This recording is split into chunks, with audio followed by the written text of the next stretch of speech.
Hey, what's up everyone? I hope you're all having a wonderful day or night, but for now, let's get into the video.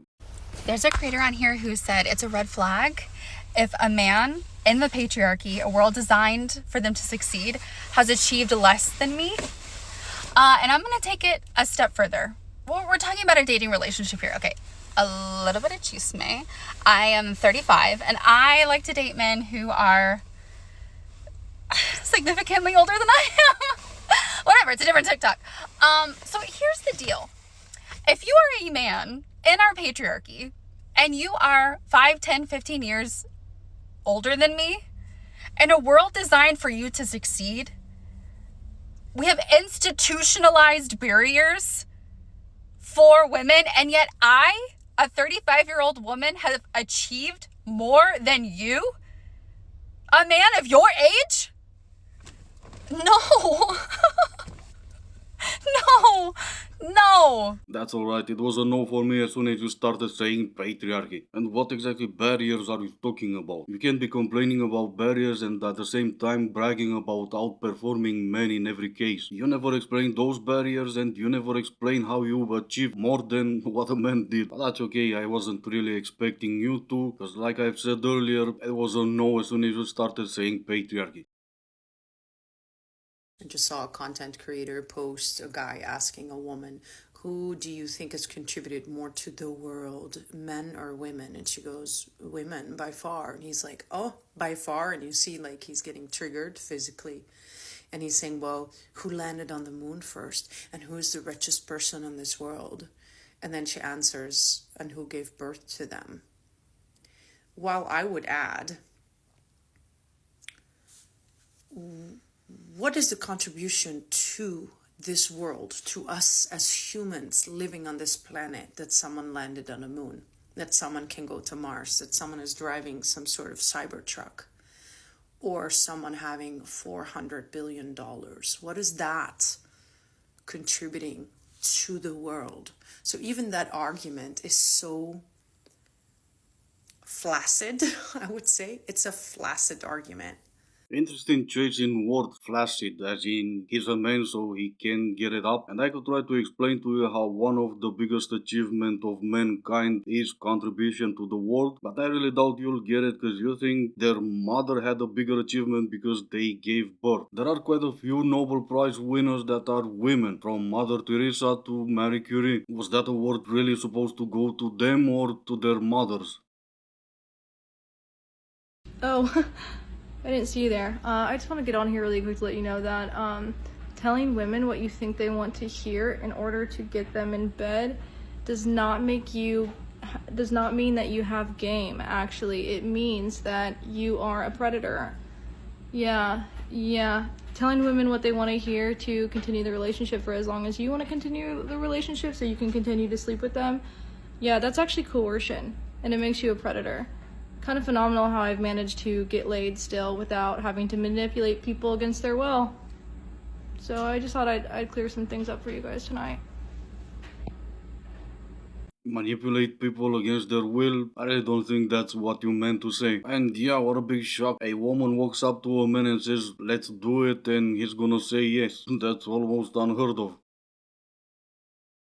A woman's ideal man is better than her at everything. Yep. And that's why so many of us are still single.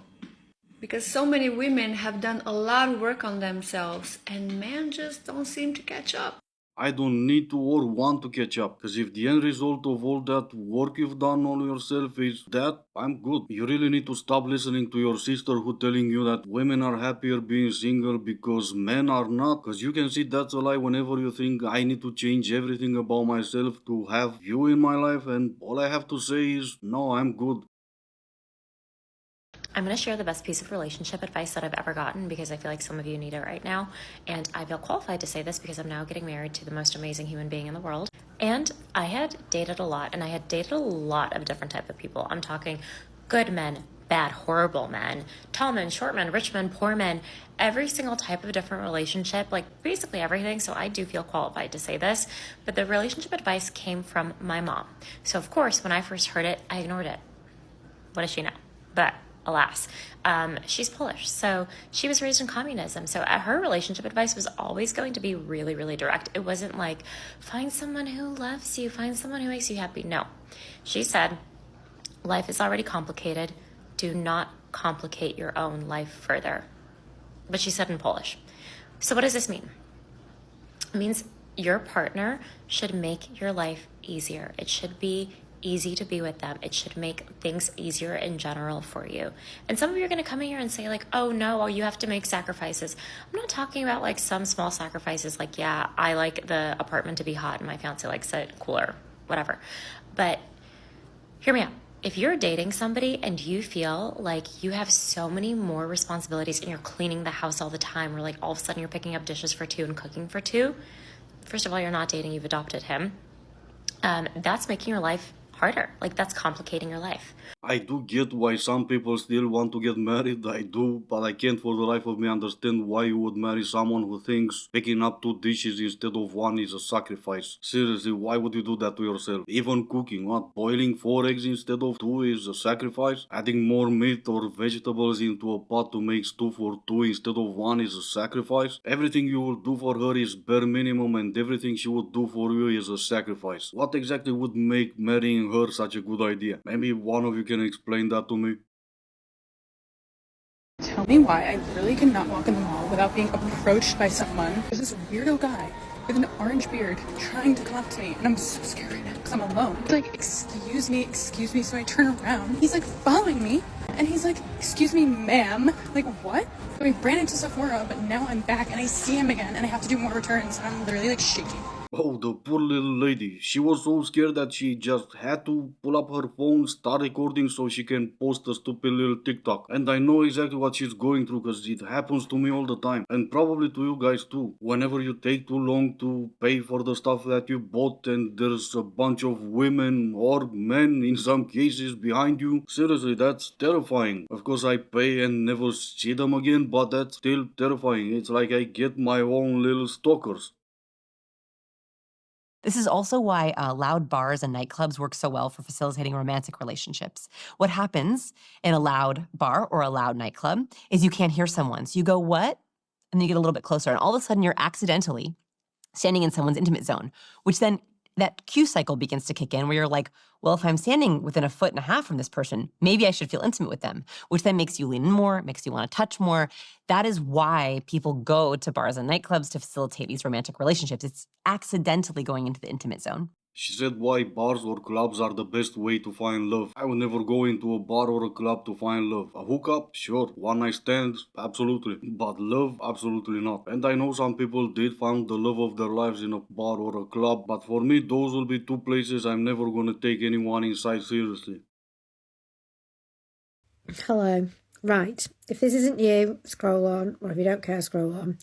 First of all, yes, my hair's greasy. Secondly, let's just get straight to it. Dating apps and men. Now, I'm quite happy to be on my own, and I could be on my own my whole life. But sometimes, you know, my son is now 13. He's getting to the point where he's going out all the time. I'm on my own sometimes, you know, you've got a bit of company. I've been watching Sex and the City again, and I feel like I'm missing out big style. So, you go on these dating apps, and you match with somebody and all is good and you chat and then they disappear. Now, I'm a culprit as well. If I don't like someone, unfortunately, I disappear as well. I'm known to ghost myself a little bit. But after watching Sex and the City, I'm 44. The world has changed so much and it's me off a big style because back in the day, you could just walk down the street and a guy be like, hi. Yeah, and now they don't. And now at 44, you need to rely on dating apps where men are trash because they ghost you even though you're known for ghosting men. For the rest of the video, for 2 more minutes, she's complaining about the men on dating apps because they're ghosting her. I guess I'm supposed to feel bad for her somehow because even though she's known for ghosting men, men should not be ghosting her, I guess. These are my hard and fast rules for a romantic partner as a 32-year-old woman. Number 1, don't yuck my yum, babe. I really like me, and I like the things that I like. And if you don't like the things that I like and they irritate you, That sounds like a personal problem. Why don't you keep it to yourself?